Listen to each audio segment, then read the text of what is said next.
So we've been focusing pretty heavily on Dungeons and Dragons, but there's a lot of other tabletop RPGs too. Like there's other medieval ones, like there's Pathfinder, which is built on the same basic idea. They translate one-to-one pretty well. Yeah. There's a Warhammer 40K, which, yeah, I think that one's more like figure-based. Like that one actually has like the minifigures. I think that one's War Games adjacent, I want to say. Yeah. I don't know as much about that. Yeah. There's ones more in line with like Blade Runner than, you know, Lord of the Rings, which are like your cyberpunk ones. Your cyberpunks, 2013, 2020, Cyberpunk Red, all the cyberpunks, Shadowrun and its many offshoots. There's ones based for like detective games. Like I've been looking at ones for the Gumshoe system, specifically a bubble gumshoe where you play as teen detectives. There's ones based off of like TV shows and movies.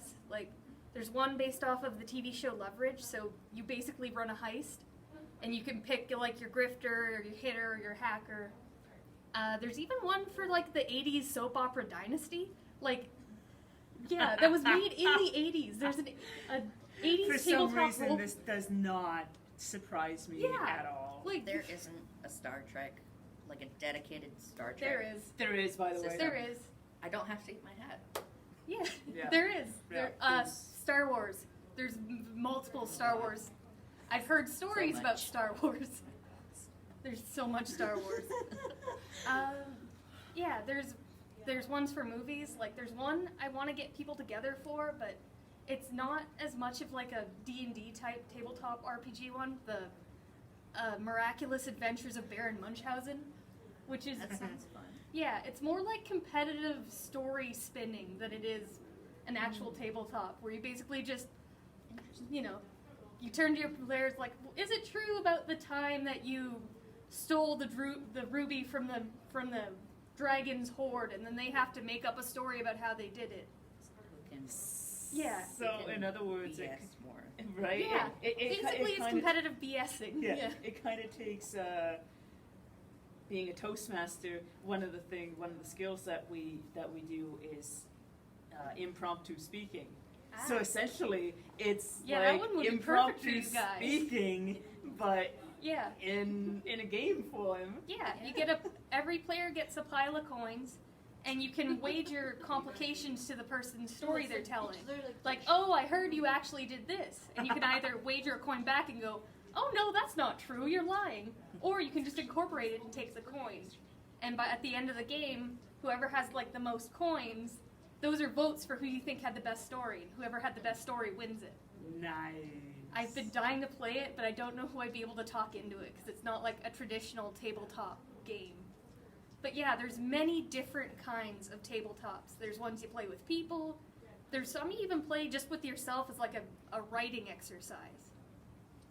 Like doing a bunch of different prompts and stuff. Yeah, it's basically like writing prompts. Yeah. And as I'm sure most of us have written some sort of Oh yeah. stuff Yeah. Fan before, fiction. whether it's fan fiction Fan fictions, or... creative writing, and school. Yeah. Yeah. Okay, Yeah. hands up, whose favorite class was creative writing at school? God, yes. I was homeschooled. Only because I like drawing more, I'm sorry. I can't No. participate. I liked theater more. Theater major. You know what? like theater, I'll but I'll really give you not that one. under I'll give you that one because you take your creativeness and put it on a stage, Yeah. Which Instead of is writing very it down, much- I yell it at people. right? which is very much like what a D&D player would do. Yeah, what, pretty what much. any tabletop role player would do.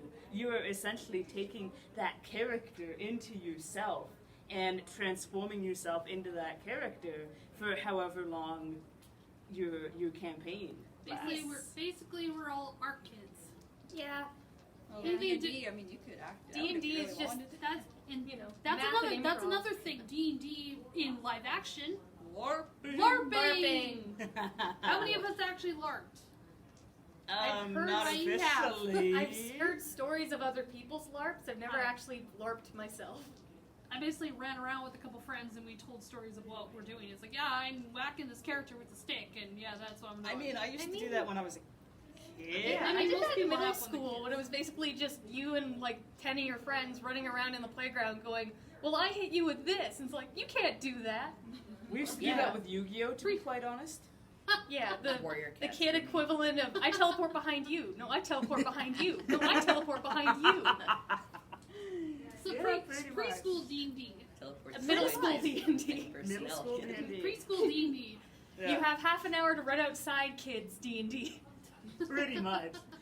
Where you sit there and it's like, hey, so we're going to continue on from last session. Yeah. And does everybody remember what happened? All right, everybody remember which Pokemon they were being last time? Pretty much. I'm sure we all did that. Oh god, yeah. Well, Jennifer might not have because she's about the most normal one of us all. No, I did. Okay, I have two friends that used to live here, and every Wednesday I would go there, and it wasn't like D&D or anything, but we had characters, and we would just play as those characters for like Yep. hours, just in their basement, just doing Yep. whatever. I remember doing stuff like that too. Okay, I don't feel like Universal that now. kid experience. No, it's all